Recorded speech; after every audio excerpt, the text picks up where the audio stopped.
Oh. Hello, everybody. Welcome back to another episode of From the Fourth Line, presented by Offside News. My name is Emma, and I'm joined, as always, by my lovely co-host, Marcie. Hi. Marcie doesn't like me right now because I said, doesn't matter, we're going to start recording anyways. I just don't get to say anything now. I'm just Were here. you ready anyways? Yeah. Exactly. My point proven. Anyways, time to talk about some Leaf games. Oh, I really don't want to talk about the Leafs, which is a They shame because were that's all we have. I was gonna say, I was like, you don't really want to talk about the Leafs, but unfortunately, that is like 99% of this show's what this We show is don't going to be have a about today. choice. We don't have a choice, mostly because like either of us were like not. Anyways, Oh dear.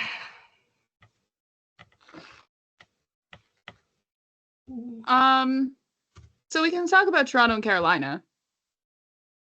Yeah. Why not?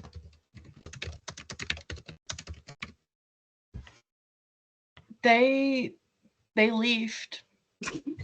They leafed so hard. Joseph They Wilgus redefined what it meant to leaf. Joseph Will got the start versus Kochetkov.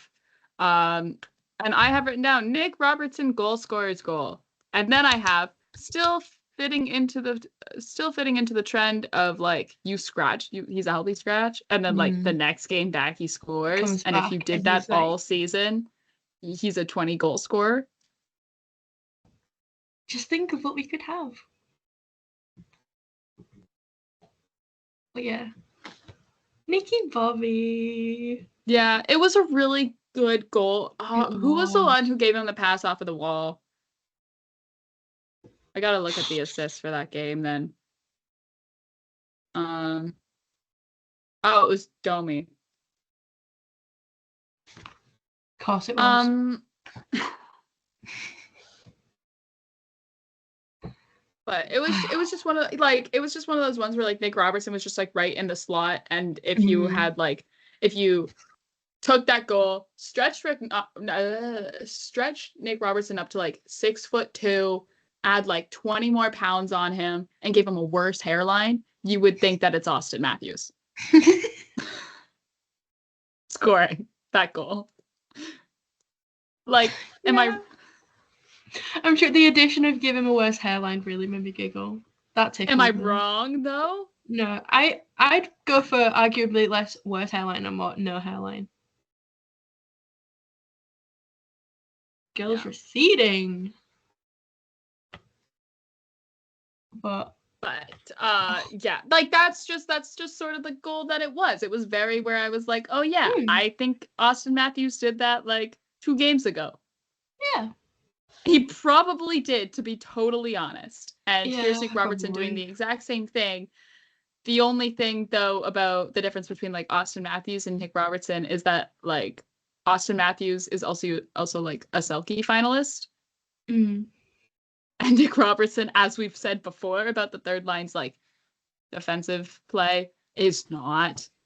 Yeah. Unfortunately.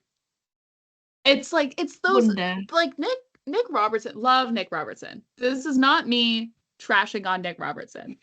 I'm just saying that sometimes like Nick Robertson has these like flashes of brilliance where you're like, oh, and it's like just before you're about to like fully give up on him, where you're starting to think, maybe like when the Leafs are starting to look closer to deadline about acquiring a third line center because they need one. I mean, that's like open. That's not a secret anymore. Yeah. We all know that like Nick Robertson could be a piece to go.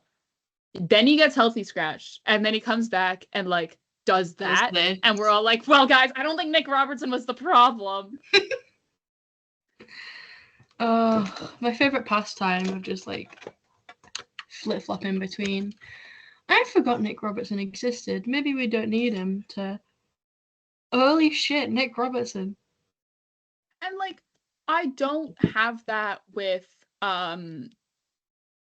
I don't have that with Pontus Holmberg. Pontus Holmberg never gives me those moments of brilliance. And sometimes he doesn't even give me those like solid reliability dependency in the way that like Connor Dewar does, where like I know people have been commenting being like, well, Connor Dewar hasn't scored yet. I'm like, well, also Connor Dewar can play defense. Yeah. Connor Dewar can play on the penalty kill. Connor Dewar can back check.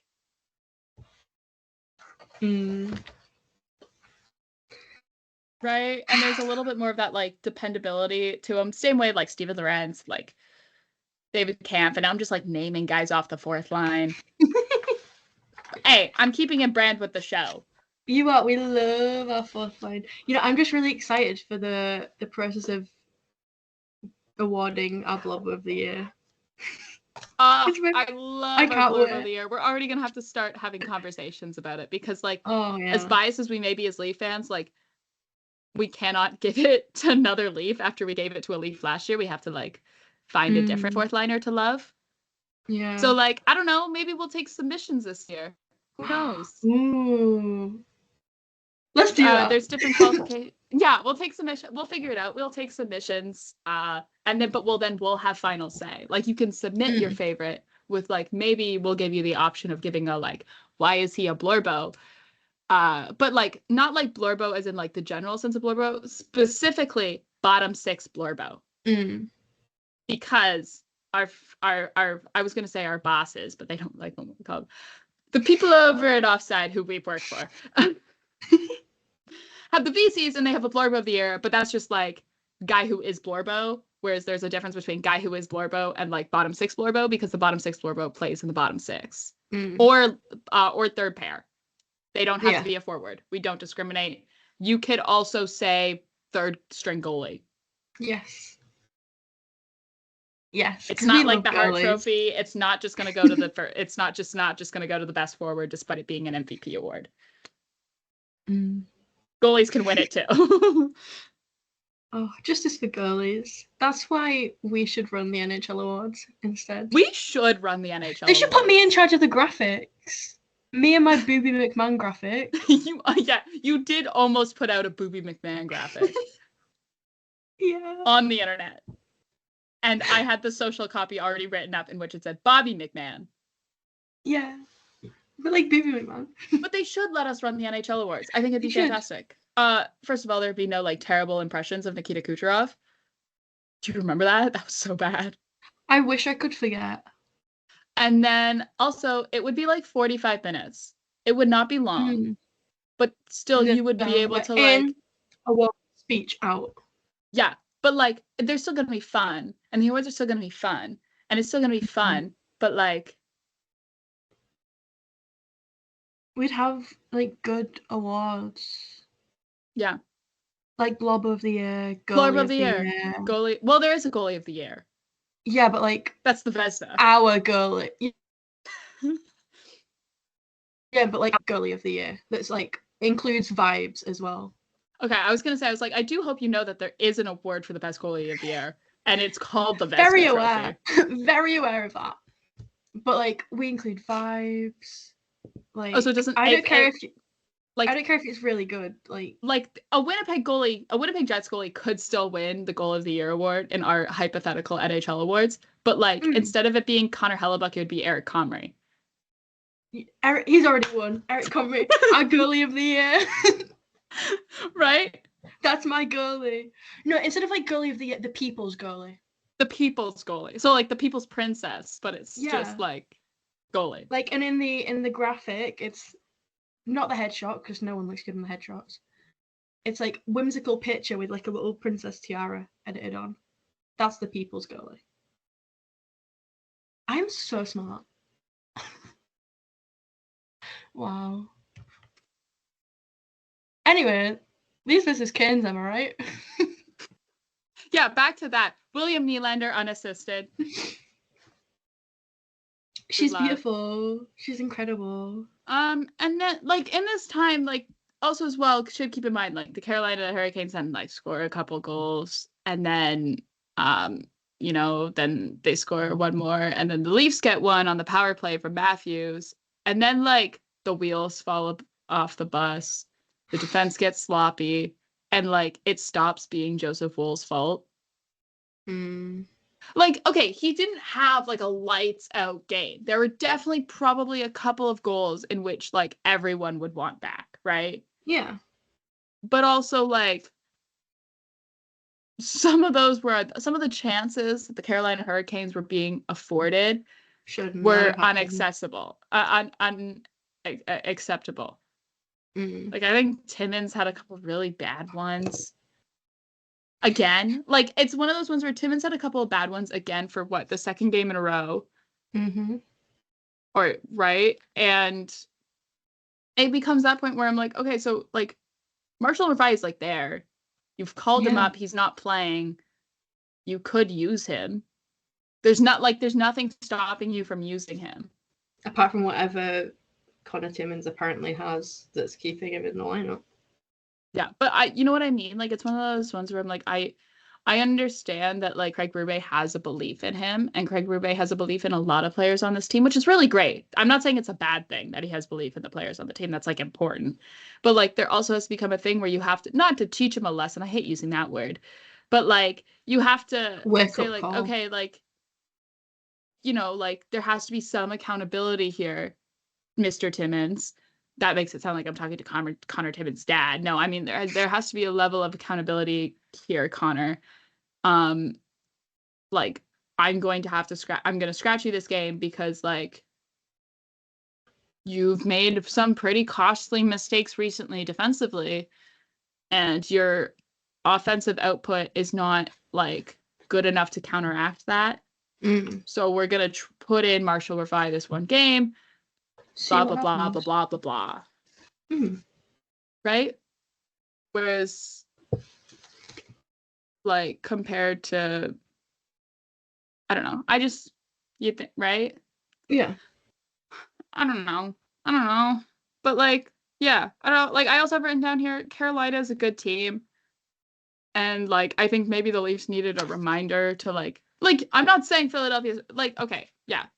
Because like the Leafs, like the past few Leafs opponents have been the New York Islanders twice, Boston in the middle of a 6-game losing streak, and they're having a crazy fall from grace into the point where they're like out of a playoff spot now, I think still.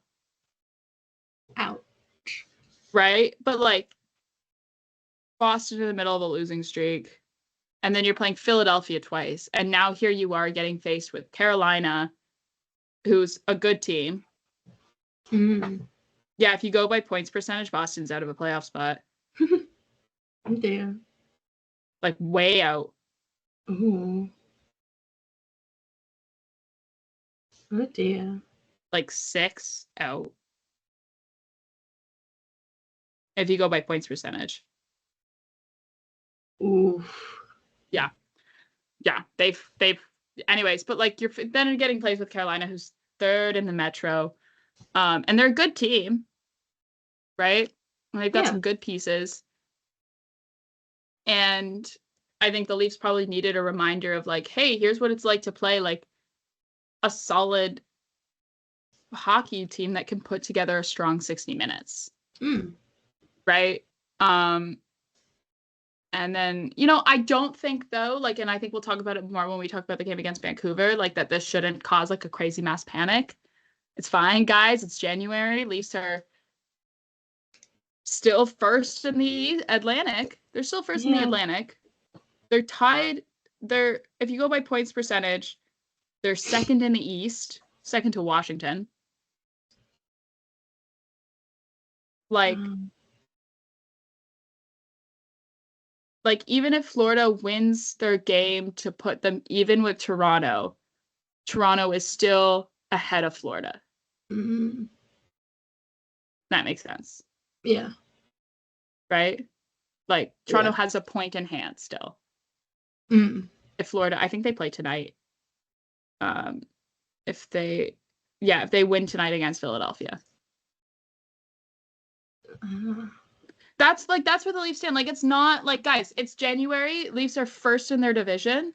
Let's not like sound the alarm bells. Isn't ending. Yeah. It was like Yeah, and to talk about like goaltending, because I think we should mention it. Whatever. It was an okay game from Wool. Like it wasn't like his best performance, No. but it also like was acceptable. You know, like it was like, I think as well because he played average. Yeah, like we've got so used to him being like lights out every game, where it's like an average game from him. It's not the end of the world, but a lot of people seem to feel like it is because they're not getting like every second save being like a highlight reel save. Like, it's not the end of the world just because he's had an average game. Yeah. Because like it doesn't matter how good he plays. If we're not scoring, we're not gonna win. No. So it's like, and if you're not defending, like, there's the three components. You've got your attack, your defense, and your goalie. If one of them stops working, it all goes to shit.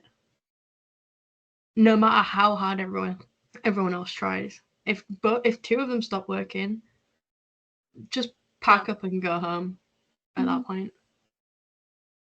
But I think it's because everyone's got so used to like Joseph having these insane games where it's like, and it's like we can even see that in like how the belt is given out. Yeah. Where it's like this team has got so used to Joseph Hall just being there and being great. Where it's like, oh yeah, another great game. No belt for you then. No. And like sometimes that's fair, right? Yeah, like, sometimes it's so fair. You're giving the belt to like Matthew Nye's first career hat trick. Joseph Wool had a pretty solid game in that one. Or you're giving the belt to Connor Dewar for fighting Joel Farabee to get the team into the game. Yeah. Again, valid. Right? So handoffs valid. of the belt. Those are like the last two, or you get like Morgan Riley OT winner, right? Like those are after he's had a down year offensively. Like those are the last three belts handoffs. So it's not so much that as it's just like I think the team maybe gets complacent. Yeah.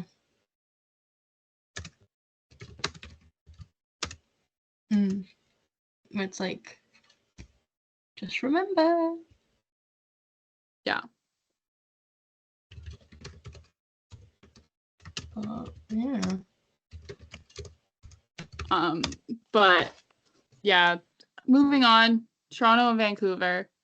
Saturday night in Toronto, always a big game. And now there's a little bit of drama with this one before the game even starts, where due to weather, Vancouver, who was playing the night before in Carolina, gets stranded in Carolina overnight and cannot leave until like 11, I think their flight was or something. Like they didn't, or like it got to the point where like they didn't arrive at Scotiabank until like 1 p.m. Game was at 7.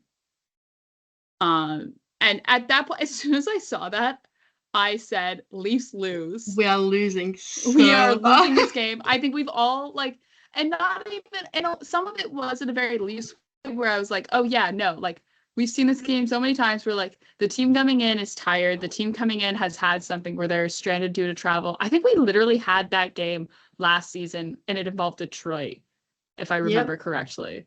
Like, do you remember that? Was it Detroit?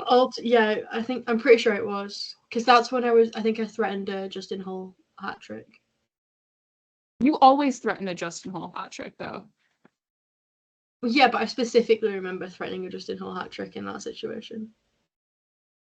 Like, I definitely, like, it was one of those ones where I was like, I definitely think we talked about it.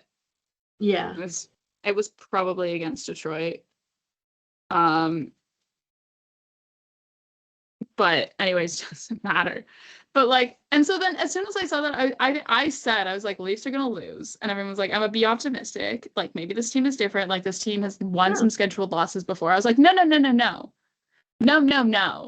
Because this has everything to be a Leafs loss. Even if they've won schedule, like this isn't just like looking at the calendar and going, oh, they're playing Boston the second game of a back-to-back in Boston, lose. This was oh no, like teams coming in late. Teams going to be like, and some of it is rightfully so. The Vancouver Canucks like very much had the mindset of no excuses, and it did help them win. And they did play a very strong game. And I'm not dismissing the skill of the Vancouver Canucks because they're a very good hockey team. Yeah. But I do mean that like.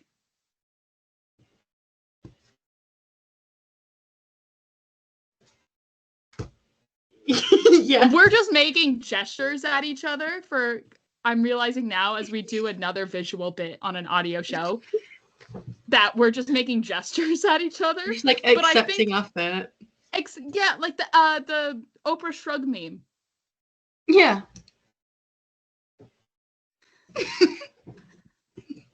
Now we're visual just shrugging at each other. Oh, the inner workings of our minds. Truly something else. But no, I was just sat, like, watching it unfold, like, yeah. We're so over. Ugh. Yeah, I accepted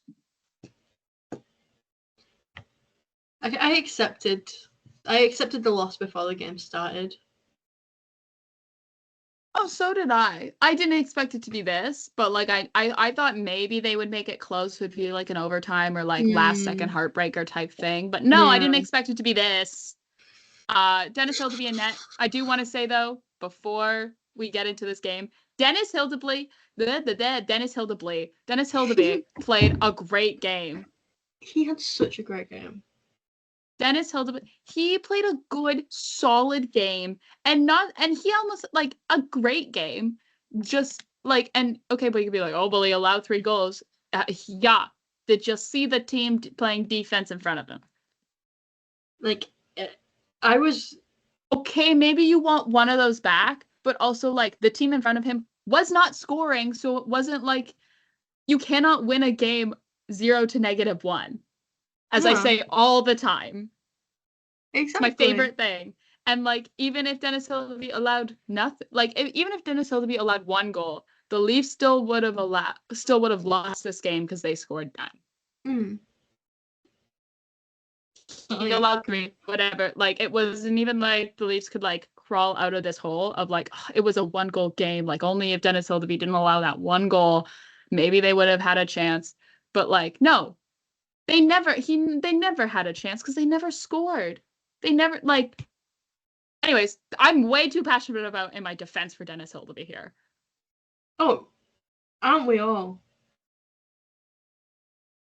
We would go to war for Dennis Hildeby. But it's like, yeah, that's the thing that really pissed me off. After like just being on Twitter after the game, which I wasn't on Twitter after the game for long because I was really tired, so I just kind of passed out. But so I was scrolling. What did I miss? Oh, we'll discuss. Okay. But I was like, if I see one bad thing said about Dennis Hildeby, I'm going to become so insufferable because it is not his fault. Like,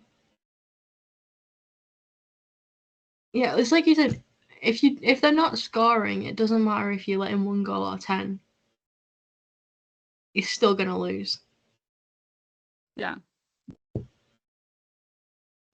I also have some more like analytical like stuff about this game. This zone entries, they weren't effective 5-on-5 or on the power play or even shorthanded. Like, just their zone entries weren't it was like they were getting pushed to the outside from Vancouver. And this is where Vancouver's defense really thrives. Is they're really good, JT Miller especially. Watch it. Like, next time you watch a Vancouver Canucks game, watch JT Miller. This is why Vancouver is not trading JT Miller or Elias Pettersson. Watch JT Miller. But like, they're really great. Vancouver is really great at pushing the opposing team on zone entries to the outside and not allowing them to get anything through down the middle of the ice. in the Canucks zone, and it's impressive. They are very good at it. It is how they were able to sort of take Edmonton as far as they did last year in the playoffs, was to like ruin, like essentially break down the effectiveness of players like Connor McDavid and Leon Draisaitl, who thrive down the middle of the ice. But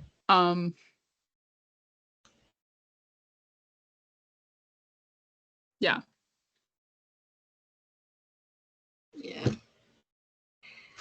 It was just a bit of a shit one to watch.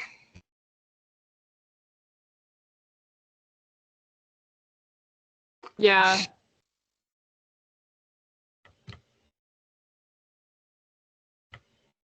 I genuinely, I have nothing else to say about this game, where I was sat and I was like, how am I going to talk about this apart from saying it was miserable?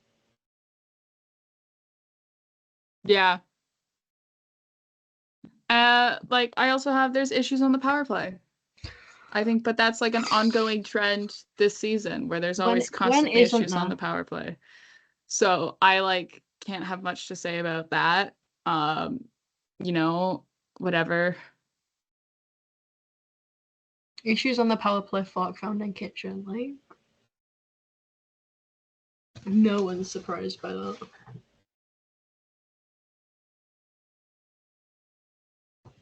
And then this is where I get to talk about some fun other things, the social media side of this game, which maybe you saw it the next day, like in the morning. You definitely saw this, where it was Mitch Marner had a quote after the game. And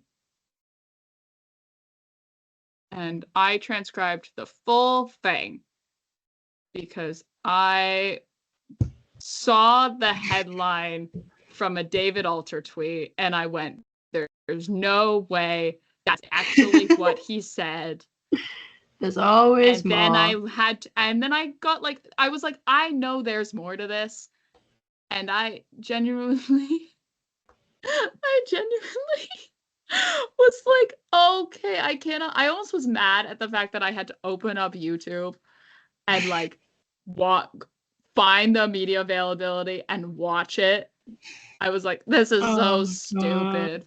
The full quote is, and he was asked about how he thought the Leafs played. I think the original question was really muffled. It could have been something about specific, how did you think the Leafs did tonight? What thoughts on your game, that sort of thing. Game as in not the actual game, but game on ice. If that makes more sense. Yeah. So the full quote from Mitch Marner is, I liked it. I thought we played well. I really did. I think the last couple of games we've been giving up plays to teams that aren't missing on them. So, I thought we were good 5-man tight in, and he mumbles. I literally went back and re-listened to that one part 7 times trying to figure it out. And I was like, you know what, Mitch Marner, enunciate your words, please. We went to the neutral zone as a unit. And when we didn't do that, I think that's when breakdowns happen and they had a lot of offense options. And that is something we've talked about that we need to be better at. And that is something we will look at going forward and fix it. So a lot of people focused on that first sentence, which says, I liked it. I thought we played well. I really did. Because, when your team loses 3-0 to the Vancouver Canucks, and we sit here going, the rest of the team outside of Dennis Hildeby didn't have a great game. And then Mitch Marner says this, I think he has some point to it. And I think what happens a lot of times when we see these quotes, and I'm not saying it always happens to be, but I'm saying it happens to be Mitch Marner a lot of the times. And that's probably because people are looking for something with him. Yeah. We all know the narrative and the history and things like that. I think, and I'm not here to defend Mitch. Okay, well, I'll defend Mitch Marner, I guess. I will say though, I fully didn't hear the question, but it could have even been asked in comparison to the night against Carolina, in which that top line didn't have a great night. People kept talking about plus minus arbitrary because I think one of those goals happened while they were going for a change. So they weren't even right.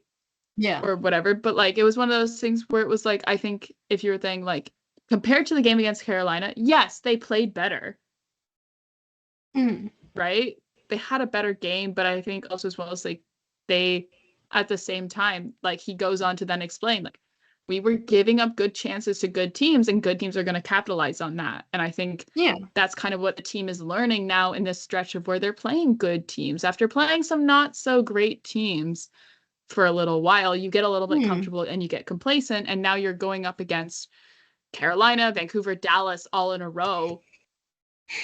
You're going to have to like remember to like not totally fall off.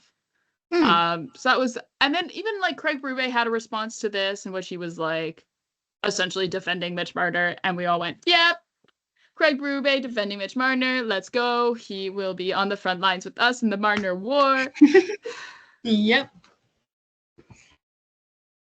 But that's my, and like then there was people, you know, saw that one quote and didn't see the full, very honestly analytical, critical response that Mitch Marner. They just saw that first one sentence because that's what gets the clicks, that's what gets the interactions, and we're then going online on Twitter in very negative ways, and which then Leafs Twitter proceeded to absolutely dunk on a certain individual that I feel like we cannot like totally put on blast on the podcast, on a Leafs podcast, but it was very deeply entertaining this morning.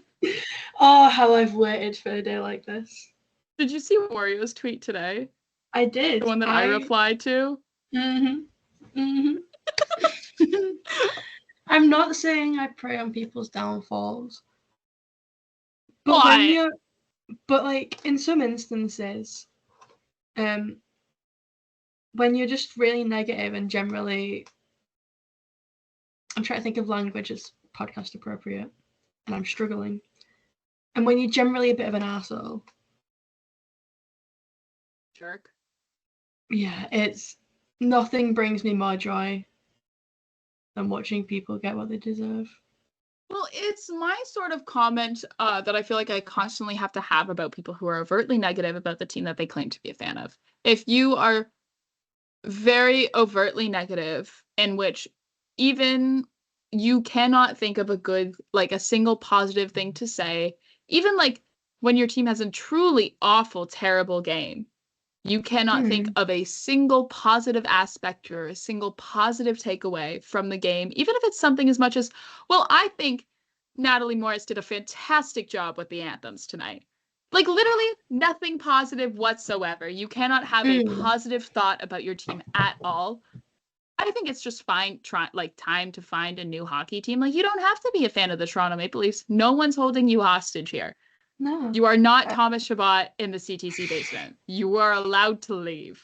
You can find someone else. You can find another team to be a fan of. There's 31 other teams. Oh, yeah, and if you want to expand your horizons, PWHL, great place. Yeah. They also have 6 teams for you to be a fan of. You know, there's the AHL. You don't necessarily have to be a fan of the NHL. You can even pick, if you really like, if you really, really wanted to, you could go be a fan of an OHL team and just yell at teenagers.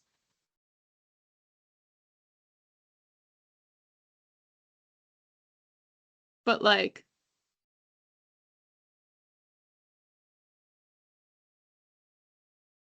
and Marcie froze. You froze. You're back now. Yeah, I think my Wi-Fi had a wobble. But yeah. Anyways, we're moving on to some like not off ice, just some out of game shenanigans with the Leafs. Today at practice, Steven Lorentz was on the top line. Noted top liner Steven Lorentz. And not even in a way of like Connor Dewars slotting in and filling in because someone's sick. No, like he fully is playing on the top line with Marner and Matthews. For realsies. And the favorite thing, and this is why I love Steven Lorentz, is he was asked about it like in his media availability today. And he, of course, like always, has a little quip. He's so funny. I love him so much. And he said, in his little quippy way. I gotta find it. I want to find the actual direct. Oh yeah, I'm used to looking a little bit lower down the lineup for my name. I do like. I love Stephen Lawrence so dearly, and I do want to think about like the fact of how he, like, essentially, it like won the Stanley Cup with Florida last year, right? Has the opportunity to sign with his childhood team, does it in like a fourth line role, really dependable, becomes very quickly a fan favorite, and then suddenly finds himself on the top line with Austin Matthews and Mitch Marner. I just love it so much. Stephen Lawrence, we love you.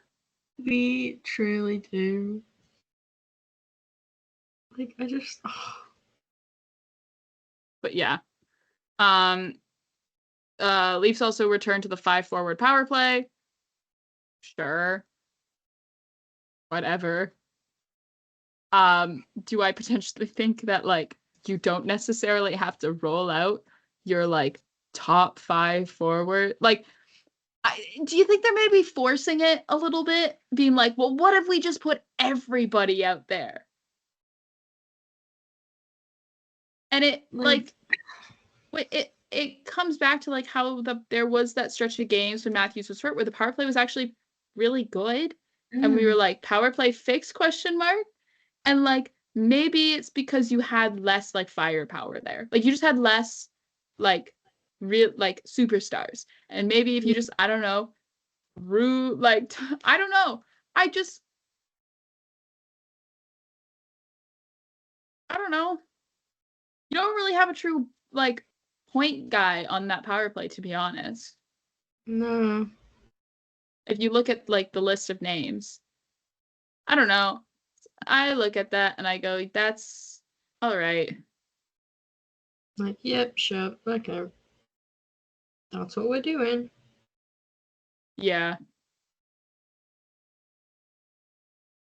But it's like, at what point do they just go, you know what, fuck it, goalie power play. We should stick the goalies up there. Like, I mean, I find that very entertaining, but I don't think it'd end very well. But it's like, how long until they just realize, hang on, we had it fixed. And then we broke it again. Yeah. We'll see. Also as well, since it's like the Leafs are close to their halfway point through the season, Brad Treliving did a press conference. That's normal. Every GM does one at the halfway point. And Treliving is asked. I don't know who asked this question. I want to know who it was. I want to know which Leafs beat reporter it was that asked this question about if the Leafs need to acquire a better center than Matthews and Tavares. Who was it? I need to know. Because who thought that was like, oh yeah, I think, Leafs need to acquire some, like, who was it? Oh, honestly. So, like, what sort of response do you think you're gonna get from asking that question? Like, you can't get one that you want. Right?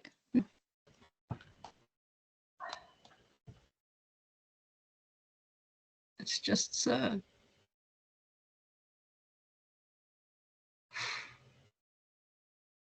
Right? Like, I'm sitting here, like, looking at that, being like, who was it that asked that question? Like, the people need to know. Yeah. And so, because, like, it is very obvious that, like, that the Leafs and, like, Brad Treliving are looking for a third line center. Like, yes, okay. Yes, the Leafs are looking for a center, but they aren't looking for one that's better than Matthews and Tavares. And also, as well, who in the NHL like, the list of centers in the NHL better than Tavares is not very long, let alone the list of centers in the NHL better than Austin Matthews is even shorter. And there's like, I'm trying to think, like, who then out of, like, in those two very short lists would be available for a trade that the Leafs could realistically acquire? And the answer is nobody. So yeah, the answer, like, you don't need a center. Like, what planet are we living on? Not this one. That's not like, yes, you have a problem at center, but that's not where the problem at center is. The problem at center is the one on the third line. Because you can't, like, Max Domi is not your playoff third line center. You potentially could use him to get a playoff third line center. I'm not saying like, I think that maybe could potentially be an option for the Leafs. As you look at that move. That's my personal opinion, but like, I don't know. I just, like, I saw that, I was like, what is going on here? Why are we doing this? But yeah, Leafs play Dallas on Tuesday. I'm assuming Jake Ottinger is getting the start, and I'm also going to assume Joseph Woll is getting the start. That makes sense. Bestie versus bestie. Again, yes. And then the Leafs will play again on Thursday against the Devils. Fun! Yay! Go team!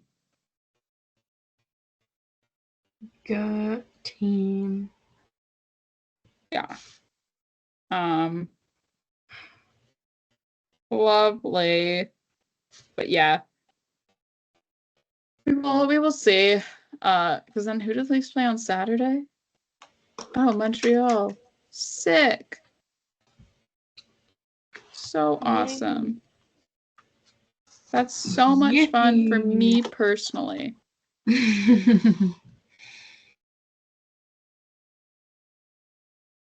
Oh boy. Anyways, that's all about the Leafs. I don't know if you had anything else to add about the Leafs. I didn't have anything else to add about the Leafs. No, I've got nothing else to add about the Leafs. Sweet. Let's move on to some NHL stuff. Connor McDavid on Friday had his jersey retirement ceremony in Erie. That was, I like don't even ride that hard for Connor McDavid. No. I just also happened to be like 12 in 2015 when he was drafted. So the 2015 draft class is like very near and dear to my heart in a lot of ways. So that one was very much one where I was like, wow. And then they were like, you know, doing the videos and everything, and I was like, this is insane. Yeah. Also as well, I will say it was I had to take a laugh at the poster though, the banner, not the poster, the banner that they are like whatever, because it's like faces on it. It's like, I think it's a picture from when he was drafted into the OHL by the Otters. It's so funny. And it's like literally it's a picture of like 15-year-old like Connor McDavid. And I'm like, you had nothing else. Like, that's the picture you used? That's like, the picture? Like, you're retiring the number of Connor McDavid, and there was no better pictures to use. Like, do you think he had a say, though? Because I can't imagine him going like, yes, this one where I have hormonal acne. Yeah, oh. I'm just imagining him seeing it and being like, oh my god. Because think about how that's gonna sit up in the rafters of that arena forever. Things we love to see. I just find it deeply hilarious. It's just beautiful. It truly is. Yeah,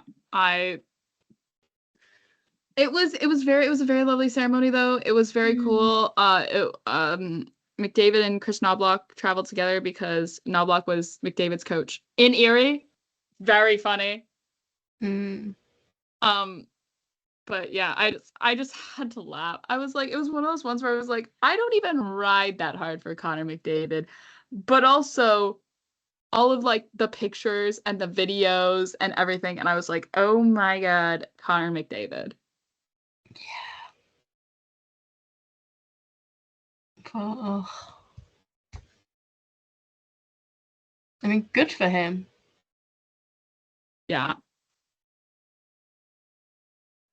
Also as well, if we want to talk about, I would realize we could have done this before I talked about Connor McDavid, and I would have led into a Connor McDavid one, but Kyle Clifford is getting his jersey retired in Barrie by the Colts in a couple of weeks. And again, the picture they used on the graphic is, you're telling me they had no better picture of Kyle Clifford than that one. It looks like he has no teeth, which he doesn't like now as an adult, but like also like I think he was like 17 in that picture by the looks of it. Yeah. I'm trying to find it. But yeah. Which makes me think that if they're doing it like this season, that maybe Kyle Clifford is coming close to retiring from like hockey.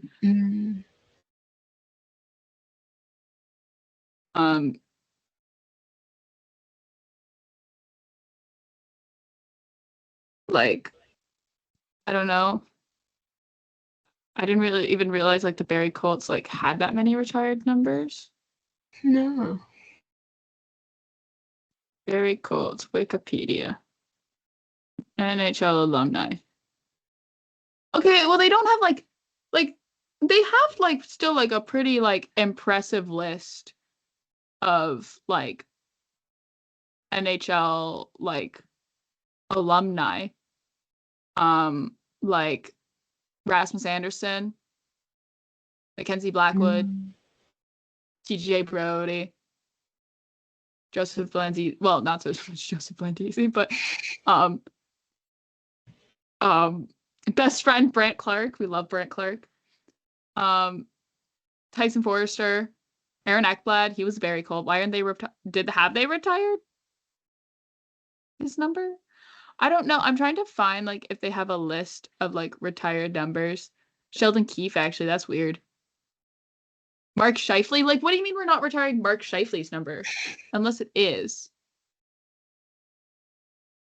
Wait, can I go retired numbers? Okay, hold on. Barrie Colts retired numbers. The only one that they have retired. I think the only one. I'm trying to find. I'm not going on Elite Prospects. I hate going on Elite Prospects. It loads so slowly. Oh dear. Retired numbers. Retired numbers.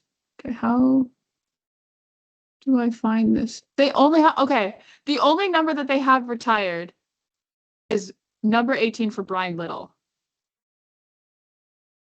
who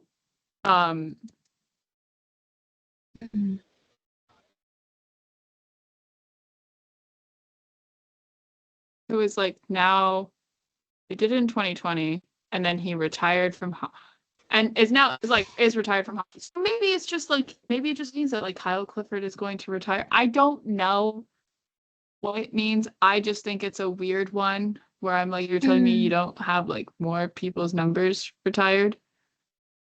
Yeah. Anyways, you'd think. It's not that I'm discrediting the career accomplishments of Stanley Cup winner Kyle Clifford, but the Kyle Clifford that I'm very familiar with is one that played for the Toronto Maple Leafs. Yes.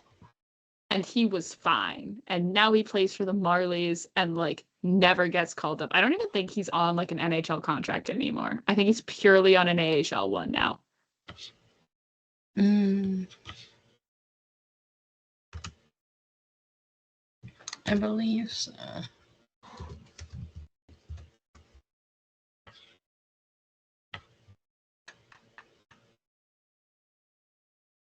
Is he? I don't know. Yeah, he's just with the Marlies. Okay, he's just on an NHL contract. I thought so. Because I was like, I'm surprised. Like, whatever. But yeah.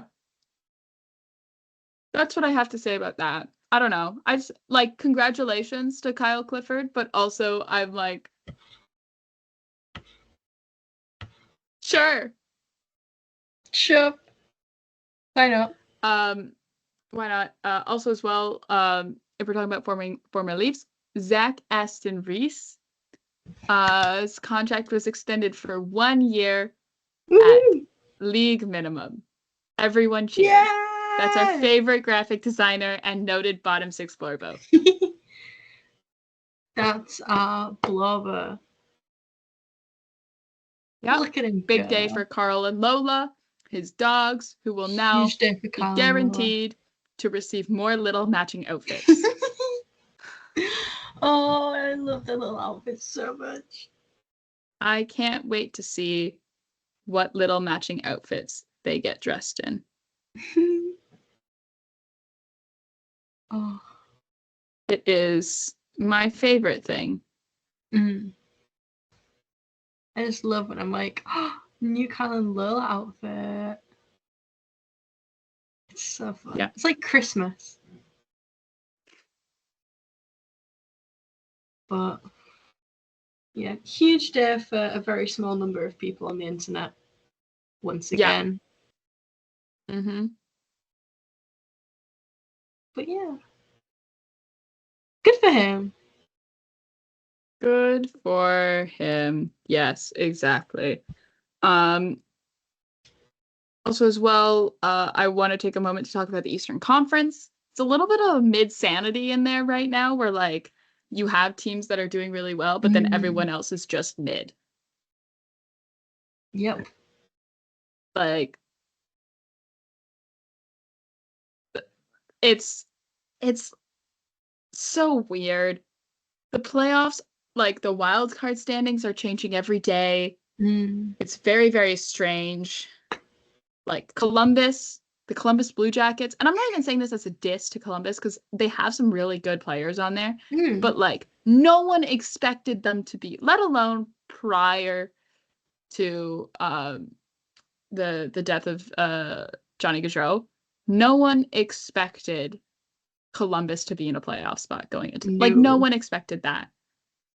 And somehow right now they are like fairly solid. Like fairly solidly quote unquote because there is 9 teams within 5 points of our wild card spot right now. That's crazy. Like Philadelphia has 41 points. If we're going purely on points numbers, which is way easier to figure out than points percentage when doing these sort of like comparisons of like, look how close everyone is. Philadelphia has 41 points. The Columbus Blue Jackets, who are second in the wild card, 46. The Philadelphia Flyers are 9th in the Eastern Conference. The only team who you would consider like out is Buffalo at 37 points. Yeah. Isn't that like that's a little bit insane? That's very insane. But it's like this is how we get Zach Aston Reese to a Stanley Cup. This is how we create Stanley Cup winner Zach Aston Reese. Is this? Here's our 3-step plan. I'm working. But it's like it's crazy because like the West is not like that. The divide in teams is so just look at the standings NHL app. The divide in the teams is so much greater compared to the East. Like Montreal is kind of in the mix. Detroit's in the mix. Ottawa's in the mix. Pittsburgh has kind of fallen out of the mix. They had a couple of bad games and they don't have games in hand. But like New York again is another team that like everyone thought was going to be really out of the mix, and they've kind of made their way back into it a little bit. Yeah. The Islanders, Philly, like it all just depends on like who. If you're in the Eastern Conference and you have a good like, and you're in that wild card mix, it's not so much when you get to the teams like higher up. I mean, even Tampa a little bit. Like if they have a bad week, they could fall out, and like another like Boston or Ottawa or Detroit or like Montreal could all like slot up into that spot in the Atlantic. But like if you're in the wild card race, like if you depending on how good of a or bad of a week that you have, like if you have a really good week in which you win your games of that week, like you could be like top of the wild card spot. But if you have a really bad week, like and you were in a wild card spot, you could fall right out of it. And like Boston is having that experience right now, and like Columbus had a really good week, so now they're like it's just this crazy like mid-sanity of all the teams being like mid and no one being really really bad, and unless you're Buffalo, but that's an exception. No one being like really really bad and no one being like really really good. And I know we talked going into this season, I think we talked on the show about teams like Ottawa, Detroit, Montreal, Buffalo like having to break through that like Atlantic kind of stranglehold that traditionally the top four in the past couple of years, like Toronto, Florida, Tampa, Boston, have kind of had on terms of playoff berths, and they have to kind of break through that metaphorical glass ceiling. And here we can kind of see it's everyone in the East all trying to do that at the same time. And I very much could see it kind of, I know we're early, like we're still kind of early, it's still January, there's still time for that discrepancy to grow, but we could run into a situation like we had last year where like 3 or 4 teams were still in the mix for a wild card spot on the last day of games, and it like could come down to how it did last year with like the way that like Torts pulled their goalie and like gave Washington because the playoff spot, because like Detroit lost, like that whole crazy thing where it was like 3 things, like, and they were all happening at the same time, like that sort of thing, right? Like,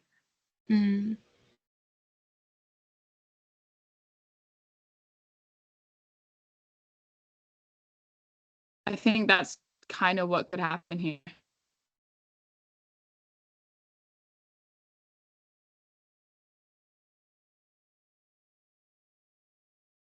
Am I back? Yeah, you're back now. Okay, good. Yeah, I don't know why my Wi-Fi seems to hate me. But so that's kind of leading into another conversation, because we were talking about playoff berths and things like that. As we're kind of like every team except for LA, but every team has hit, except LA is the only one who hasn't. Actually, well, they would have hit their halfway mark, but they had a game canceled against the Calgary Flames due to the wildfires. So, but like for the most part, every team has hit their halfway mark, right? So we've kind of hit like the halfway mark of the season, because every team has played half their games for the most part. I am going to do something fun where we are going to look at the halfway mark playoff matchups and react to them. I know what they are. You do not know what they are. And I'm going to get your reactions to them as I read them out. Isn't that fun? No. I love this game. So it's we'll start with the East. In the East, we've got Washington, Columbus, Toronto, Ottawa, Carolina, New Jersey, Florida, Tampa. And in the West, we have Vegas, Calgary, Winnipeg, Colorado, Minnesota, Dallas, LA, Edmonton.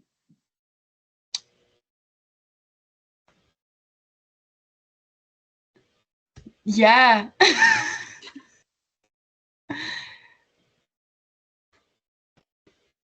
I think my brain's broken. They're matchups. Oh boy.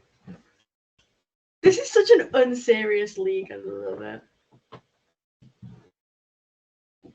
But I was like, I'm so here for Tampa, Florida. Oh yeah, no, battle of like give us the some of these matchups do excite me. Like Carolina, New Jersey is one that actually kind of excites me. Tampa, Florida excites me. Minnesota, Dallas. and like for the 4th straight year, LA and Edmonton. When will just because it's for the and like usually because that matchup wouldn't excite me, but like just because it's been like it would be like the 4th straight season of those two like meeting each other in the playoffs, and I think that's deeply amusing. So funny. But yeah, so that would be if the Stanley Cup playoffs started today. I do think though that Toronto Ottawa would. I was gonna say Leafs Sens terrifies me because on paper it should be the Leafs. Yeah, but however, it's the Sens. We'd get. It'd be horrific. I don't want to experience. I don't think my heart could actually take the stress and like emotional turmoil that a Leafs Sens matchup would cause. But also, it would be very entertaining. But I don't want to be entertained if that's what it means. No, and like also like spare a thought to me. Yeah, you would be going through it. As someone who's a Leafs fan who covers the Ottawa Senators. Oh boy. And it truly was a thing where that I saw that tweet and Liz and I had the exact same reaction of God no, please no. Liz, when I say Liz, I mean Liz from Offside, who is the editor for my Sens recaps. Which is very deeply amusing because oftentimes we're in the same boat of like, oh well, we both live in Ottawa. We're Leaf fans, and we both had the same reaction of I was like, oh, Liz and I are gonna have such a time with my Sens recaps because it's gonna be me losing my mind and then Liz having to edit them while also losing her mind. Yeah. Oh, the joy. But no, it's just like truly insane. Like, oh, I can't even. I just have to giggle. Giggle through the pain. Smile through the stress. Yeah.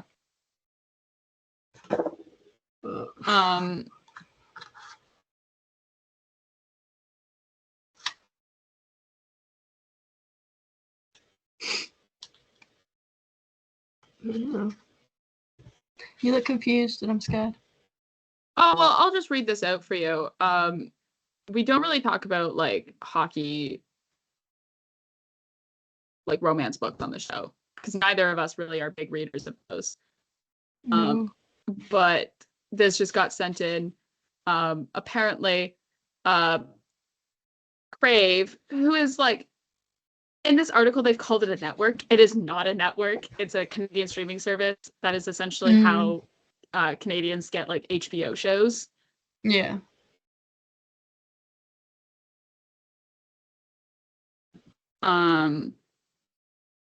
But yeah, it's owned by Bell. It's Canadian. It's a Canadian streaming service. You cannot get the streaming service outside of Canada too, which is also hilariously funny to me. But has learned that the network is currently developing an eponymous television adaptation. What does eponymous mean? I don't know. Eponymous.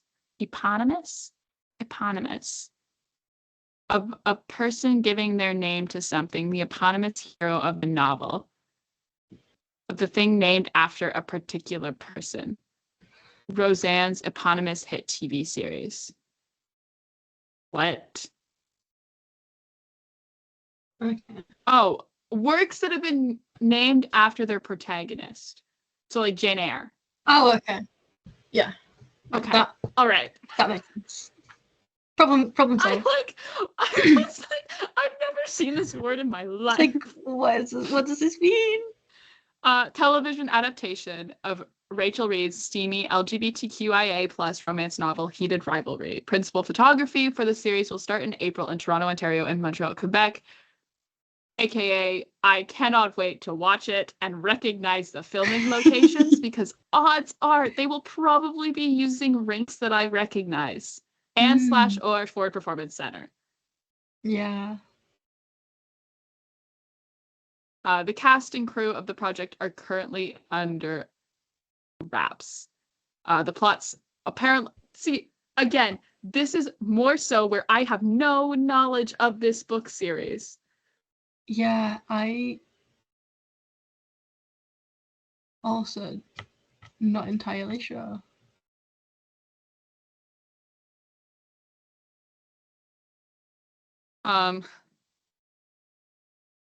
Like, Fairy of Frozen. I don't know. Yeah, oh, sorry. Sorry, I'm doing 3 things at once right now. But sorry, I was thought I could waffle a little bit longer and I couldn't. But okay, I don't know the plot, so I'm gonna read the plot because I, again, do not read hockey romances. I do read hockey books, but like the one that I'm working on right now is written by Rick Westhead. So the plot centers around on 2 hockey superstars, Shane Hollander and Ilya Rozanov, who grapple with conflicting emotions as their sizzling rivalry on the ice translates into a deeper attraction away from prying eyes. As the captain of the Montreal Voyageurs, Shane is at the top of his game and wants nothing to jeopardize his chances at a better future. Unfortunately, his growing tryst, T-R-Y, tryst, Tryst. I don't think I've ever seen that word before. Tyrst, with his public rival Ilya, makes it difficult to continue living up to the high expectations of the sport demands. The same conflict rages on the other side of Ilya, the confident, cocky, and prodigious captain of the Boston Bears. So Toronto is going to be Boston. Struggles to reconcile his aspirations in the sport with his desire for Shane. As the narrative progresses, Shane and Ilya's bedroom exploits make it challenging to prevent the press from finding the explosive details that might ruin everything. As their attraction heats up even further, the pair begin wondering at what point a steamy fling might turn into genuine feelings for one another and how that might cost them moving forward. Although walking away is always an option, the truth about their love affair could ruin their scintillating battle on the ice in front of the watching public. However, soon secrecy becomes a luxury they can't afford as their life behind the cameras threatens to end everything they hope to achieve. Interesting. I am so here for this. I cannot wait. I'm intrigued. Ooh. I like, and I don't like, I just read that out for the first time and like, why do I low-key want to read it now? But also like, no, my appeal, I've never really had an appeal for hockey romances because like I know too much about hockey that like it will, if something is wrong, it takes me out of it immediately. Like I've just never. Are you gonna look it up? Sorry, I'm just chilling on. I'm on Goodreads. 1 second. You're on Goodreads. Are you looking it up on Goodreads? I just like. It's got that. It's got those covers. This is gonna be incredible. It's got those. I'm sorry. I feel like it's one of those movies that, not movies, it's going to be a TV series, but like, I definitely feel like it's going to be incredibly bingeable for me. Oh. I feel it's definitely one of those ones where I've got to lock in. I've got to have like 2 bottles of wine on hand and a bunch of food. And I'm just going to watch it. We're probably not going to see like this for another year. It's supposed to start filming in April. So I guess we'll probably see it in like a year and we'll have a review. We'll talk about it. We will absolutely do a review. No, it's the thing is I can't even like read out of curiosity because I'd have to log it on my Goodreads, but my mum follows me on Goodreads. Do you know how difficult when I hate read some of the L. Kennedy ones? I can't remember what they're called, but I hate read like the first 2 and Icebreaker? then I was like, no, it was I can just check. It doesn't matter. It doesn't matter. I get it. It's fine. But I had to like I was like when I was trying to log it, I was like scrolling through all the available covers, like which one can I log so my mum doesn't have to like check Goodreads and just I don't even know how often she checks it, but she just see it and be like, why is my child a book with that cover? And I'm like, this is just I need to stop hate reading things, but it's just too much fun. I know it's like with the whole hockey romance genre, I'm just like I can't do. I get so annoyed. It's the littlest, tiniest things. It's like one of those. I think a friend sent me like the EPUB of one of them and was like, "Oh, I mean, you might like this. It's actually really well written, like the romance side of it. You like hockey." And literally within the first like 2 pages, I had to like stop. I couldn't keep going because it was about players who were in college and they were worried and they were like seniors and they were worried about their NHL draft, like their upcoming, like being drafted or not. And I was like, nah, I can't. Like, it's the littlest, tiniest. It's like that totally took me out of it. And I was like, I can't finish it. I cannot continue reading this because I know if this is wrong, I don't know what else is going to be wrong in it. Cause that's like, and I understand like for basketball, even for basketball a little bit, but like for football and stuff, like, which is the big sport in the US, but like players kind of have to, they have to declare. And once they declare for the draft, they cannot like return to, like they cannot continue playing college. So they oftentimes will play 4 years of college and then declare for the NFL draft. Whereas like in hockey, you can get drafted and then like still go play college. And it's more so a decision. It's like once you become signed, you lose your NCAA eligibility. So it's that sort of aspect. And I understand like you really wanted to make it like about like 22-year-olds because you didn't want to get into the weird things of like them being like 17. So like I understand that, but also like you could have changed the slight detail instead of it being like, oh, we're waiting for the NHL draft. Oh no, they're like already drafted. They're just like worried about like signing. Yeah, it's like it's that simple. But I think I've just found them in my Goodreads. I think they might have like genuinely destroyed my my need to read for an entire year because I only read 3 books that year, and 2 of them were the L. Kennedy ones. And that was I won't say that. Yeah. That was in January. That's so bad.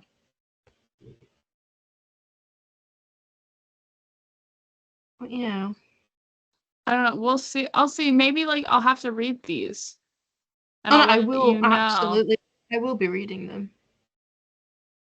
I don't know. I just say like Toronto and Montreal too. I just know I'm gonna recognize filming locations, and it's going to piss me off because the two teams are Montreal and Boston, so they're gonna probably maybe try and use Toronto as Boston, which is weird because those cities don't look anything alike at all. But I'm gonna just recognize. I'm gonna see like one stupid Canada Post mailbox, and I'm gonna be like, I know where that is, or one TTC bus stop, or like Toronto has really specific sidewalk garbage cans that are like really notable for like Toronto, and it's the number one thing that like when I'm watching Suits, I'm like, oh yeah, this show is filmed in Toronto. I can tell. Those are those stupid sidewalk garbage cans in Toronto. Oh my god. It's such a like it's gotten to the point where like I don't even think I could ever like fully finish a season of like the Umbrella Academy because I kept recognizing filming locations. Oh wow. This is like such a curse. But like I don't know. We'll see.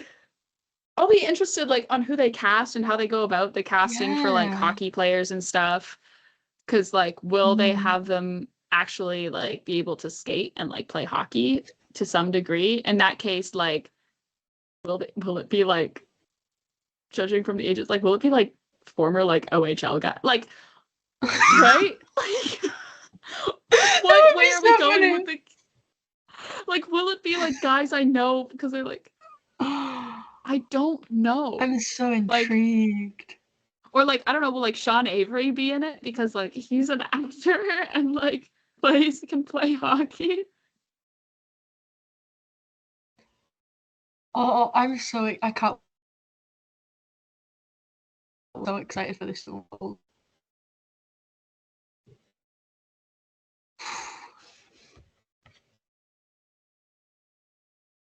But no, it's gonna be something. And I can't wait.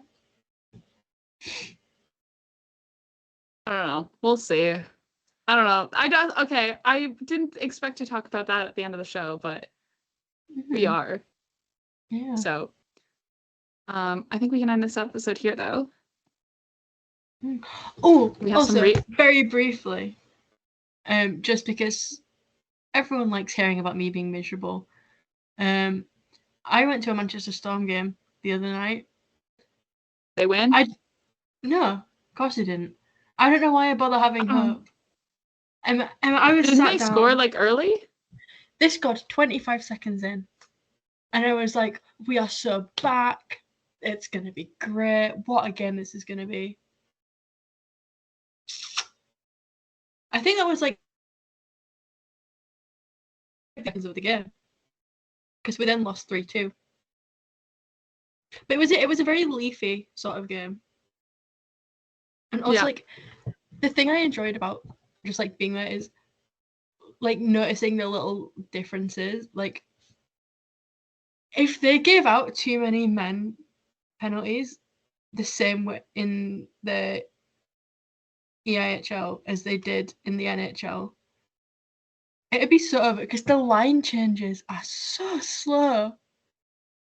Where it's like there'll be like 8 guys on the ice at once, and I'm just like, this would not fly. But yeah, it was fun. I enjoyed it. It's always nice to go to a game. So that's for anyone that wanted to know what I've been up to, because I don't know. It's just relevant because it's hockey. And I was miserable at the end. Yeah. So, yippee. But,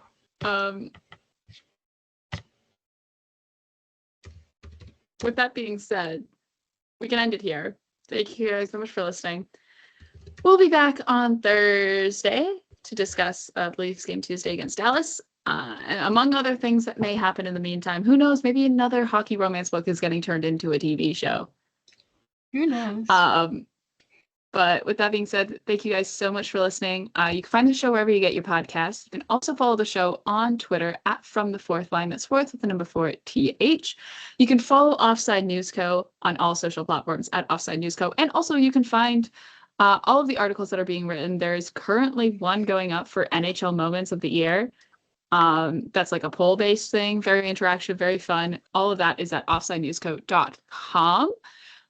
If you really do miss Marcie and I between episodes, you can also follow us on Twitter where we're hilarious at 60 Leafs for Marcie, at PairB1 for myself. Thank you guys so much for listening. In the meantime, go Leafs go. Go Leafs go.